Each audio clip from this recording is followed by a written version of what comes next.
Freeport, Grand Bahama, this is Newsnight 13 at 6:30.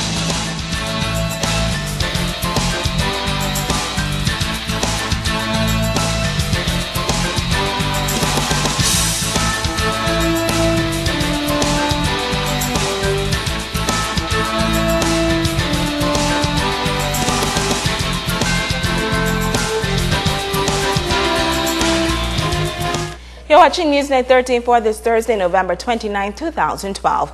Good evening, all. I'm Shasheena. Rolle. As always, it's great to have you with us.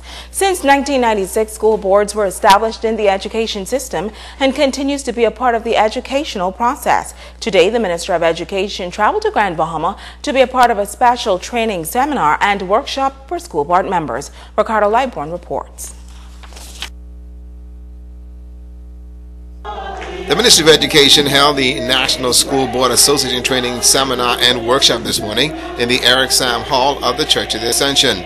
The Minister of Education, Science and Technology, the Honorable Jerome Fitzgerald, in attendance. The Deputy Director for Education for Grand Bahama, Mrs. Sandra Edgecombe, welcomed the participants.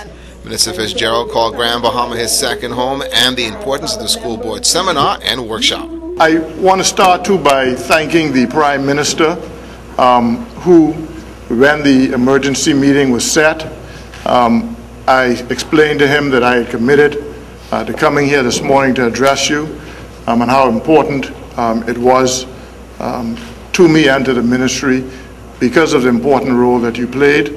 First of all, to congratulate you and to say to you the full support of the ministry and the government. The importance of school boards on Grand Bahama is quite evident. The Deputy Director for Planning and Development, Marcellus Taylor, spoke of the Partnership of Education.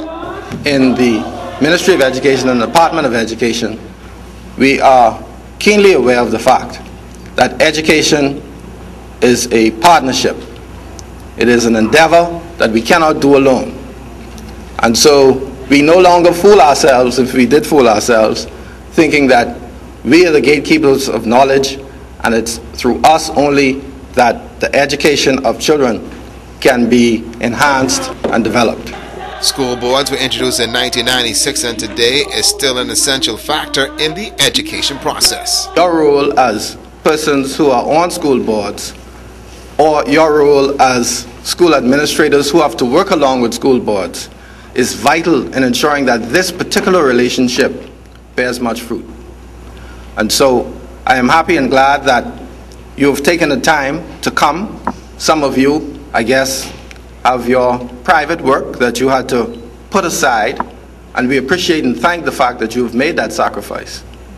We also appreciate and thank you for the fact that you will continue to make sacrifices as you serve as members of the school board.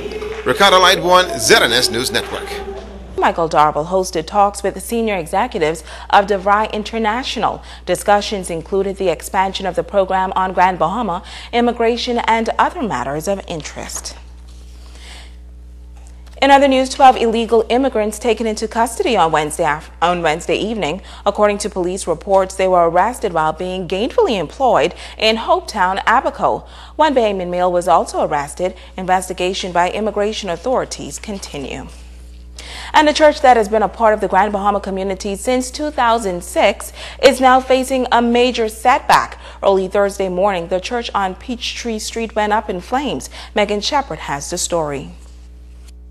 Pastor of the Church of God Temple, Lanford Bethel, says that around 12:15 a.m. Thursday morning, he received a call notifying that the church was on fire. He says upon arrival, he met the fire department at the scene and they were able to take control of the blaze. Upon arrival, we met the fire engines here already, working to bring the blaze, or whatever it was, under control. Well, it's difficult to make a full assessment at this time because of the condition. There's a lot of smoke damage, a lot of water damage, and of course there's fire damage. I suppose it'll take a while before we can make a total assessment of the damage. Inspector Kenrick Morris with the Fire Services Department of the Royal Bahamas Police Force says investigations are continuing to determine the exact cause of the fire. Sometime around 11:51 p.m. on the Wednesday 28th of November 2012, the fire department received information of a building fire located Settlers Way and Peachtree Street. As a result, the fire department responded with 2 appliances where they met a northeastern office to the Church of God Temple engulfed with flame. The same was quickly extinguished, resulting in extensive fire damages to the said building. Pastor Bethel noted that his congregation did have service Wednesday evening ending at 10 p.m., but they did ensure that all necessary switches were turned off. He says their next step now is to move on and rebuild. We must go on. We must continue our journey and our mission for Christ. This is a setback. We would call it a temporary setback. We will endeavor to have it cleared up and repaired and back in service, hopefully as soon as we possibly can. Obviously, we will need some from outside because it is difficult at this time. Megan Shepard, ZNS Network News. The ambassador to San Marino continuing day 2 of her visit to Grand Bahama Island. This afternoon, she was able to tour the country's most unique and highly specialized plant in the pharmaceutical industry. Megan Shepard has that story. The Pharmachem plant on West Sunrise Highway was established in 1966, and to date it is the only plant in the Bahamas that manufactures active pharmaceutical ingredients. The ambassador of San Marino, Gilia Borghese, toured the plant today, and she says she is very impressed with the company's operations. Following her tour, the ambassador noted that the plant changed her view of the sun, sand and sea picture of the Bahamas, and she is now more aware of the capabilities and diversity of the island. Very pleased to see this organization. And it's fantastic. I never could imagine that you export so much and that this industry give such a big contribution to the Bahamian economy.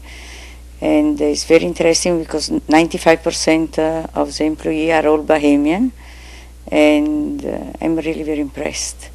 CEO of Pharmachem Technologies, Randy Thompson, says the corporation is pleased to host the ambassador and share the Bahamian capabilities, which are over and above being just a tourist destination. I think it gave her an opportunity to understand the Bahamian capabilities over and above just being a tourist destination.